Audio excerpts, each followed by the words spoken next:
मोमिनो, मैं तुमको ऐसी तिजारत बताऊं जो तुम्हें अजाब अलीम से नजात दे। वो ये कि अल्लाह पर और उसके रसूल सल्लल्लाहु अलैहि वसल्लम पर ईमान लाओ और अल्लाह की राह में अपने माल और जान से जिहाद करो।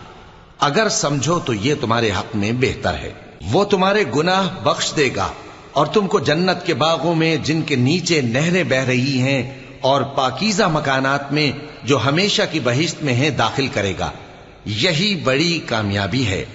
और एक और चीज जिसको तुम बहुत चाहते हो, यानी तुम्हें अल्लाह की तरफ से गलबा नसीब होगा और फतह अनकरीब होगी, और मोमिनों को इसकी खुशखबरी सुना दो। मोमिनों, अल्लाह के मददगार हो जाओ, जैसे ईसा इब्ने मरियम ने हवारियों से कहा था कि भला कौन है जो अल्लाह की तरफ बुलाने में मेरे मददगार हों। हवारियों ने कहा कि हम अल्लाह के मददगार हैं। सो बनी इसराइल में से एक गिरोह तो ईमान ले आया,